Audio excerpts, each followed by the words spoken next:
E esse movimento, você olhando em retrospectiva, você acredita que foi um movimento certo que você deveria ter feito mesmo? Sim, porque eu abri uma nova possibilidade musical para mim, uma nova possibilidade financeira para mim e ser dono do meu trabalho, entendeu? Ser dono da minha empresa, que isso fez uma diferença gigante. Assim. Eu passei a ter clientes, eu passei a ter produto para vender, eu passei a ter muitas camadas de produto para vender, que é isso, direção musical, produção musical, arranjo, produção de disco, gravação, criação de trilha sonora, publicidade. Cara, abre um leque que você como é que fala? Permeia muitas possibilidades de network, principalmente.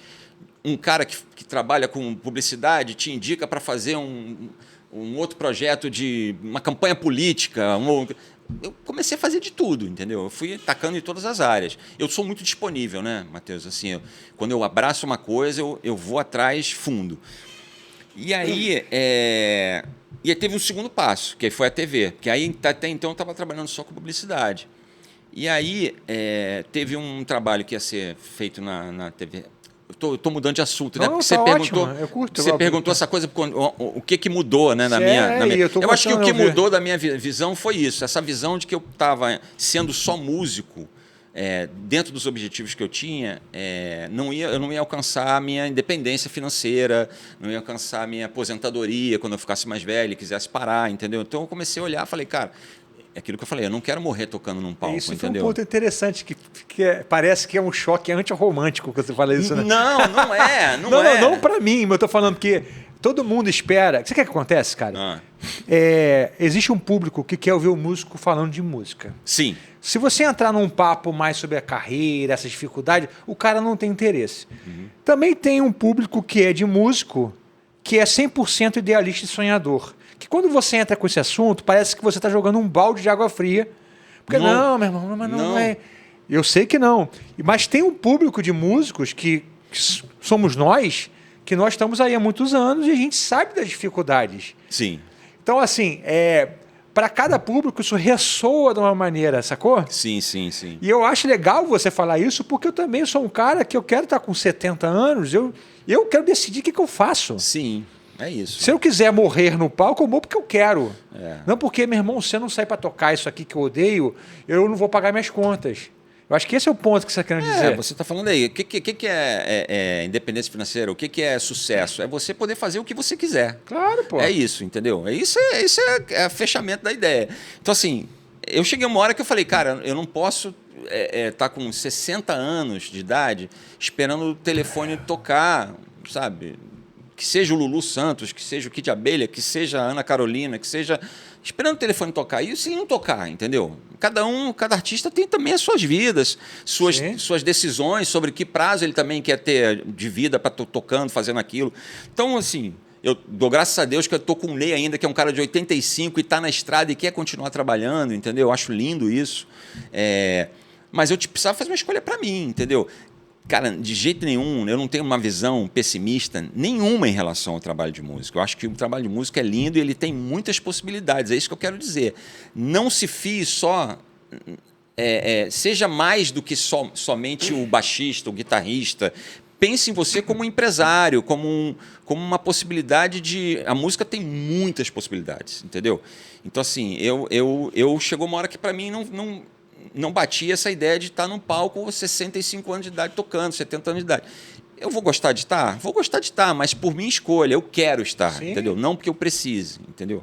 O último episódio aqui foi com o Marquinhos Vasconcelos. Inclusive, Marquinhos eu falei ótimo, Marquinhos é ótimo. Eu falei que você viria e te mandou um abraço, e a gente estava falando exatamente disso, de que, cara, em 2014, a música no Brasil faturou 140 bilhões de reais. Uhum. E qual que é a fatia que fica para os músicos nisso? É uma fatia muito pequenininha desse valor 140 bi. Sim. Só que, cara, nós músicos podemos acessar isso, só que não vamos acessar pela via liguem para mim que eu estou disponível para tocar. Você vai acessar essa camada superior de outra maneira. Sim. Fazendo o que você faz, Sim. fazendo muitas vezes o que eu faço. Sim. Que cara, eu preciso ser dono de um projeto. E esse projeto que você tem hoje, quantos músicos são empregados através disso? Pois é, isso é uma coisa que eu também gostaria de falar. Mas antes de falar isso, eu queria falar uma coisa muito importante também. Eu vejo muito músico, não sei se foi aqui, mas eu vi em outros podcasts falando essa questão de porque o cachê, porque o cachê que o artista paga, porque o mercado de... Como você falou agora, mercado de música. Cara, estuda um pouquinho só de economia. Existe uma coisa chamada demanda. Entendeu? E se o mercado não tem demanda, por quê? Porque tem mais músico do que demanda. Total. Se tiver mais músico do que demanda, o cachê cai. Tem muita oferta e pouca demanda. Não tem artista para todo músico que tem no Brasil. É Exato. muito músico. Na minha época eram menos músicos. Na minha época, que eu falo é ótimo, na minha época ainda é hoje, mas na década de 90 eram menos músicos no Rio de Janeiro, no Brasil. De repente tem uma leva de músicos, esse mercado gospel que entrou e muitos músicos profissionais incríveis, maravilhosos, que eu acompanho. Eu vejo, caramba, como tem gente boa tocando, como tem músicos bons no mercado. Mas é muito músico. Então, assim, porque o sertanejo paga... Eu acho que todos poderiam pagar melhor, sim. Mas existe uma lei da oferta e da demanda. A oferta é muito grande, entendeu?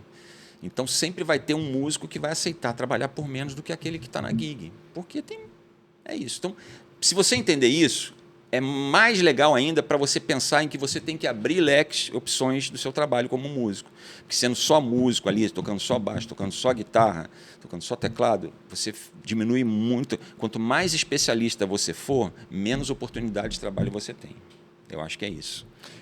Isso aí, cara, eu terminei de escrever um livro que chama-se Talento Não Paga Boleto. E um dos pontos que eu falo no livro é o seguinte, cara, uma coisa é o mundo ideal e outra coisa é o mundo real. Você tem o seu mundo ideal, eu tenho o meu. Sim. Cada pessoa ela tem um sonho, uma maneira que ela ver o mundo. Você com 58 anos de idade, você tem uma noção muito mais ampla e realista do mundo. Sim. Tem coisas que você quer mudar, que você sonha em mudar, mas você tem muito pouco poder de fazer essa mudança. Sim. Eu digo uma coisa ampla. Você consegue mudar um pedacinho, alguma coisa. Mas, cara, a realidade é essa. E aí, o que você faz? Tem mais músico do que artista.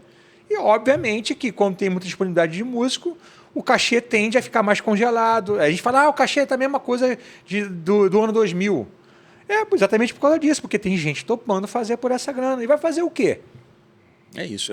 Cara, eu já tive conversas com artistas grandes, assim, conversas de bastidor, assim, e o artista eu falei, como é que é lá com o show tal, a banda?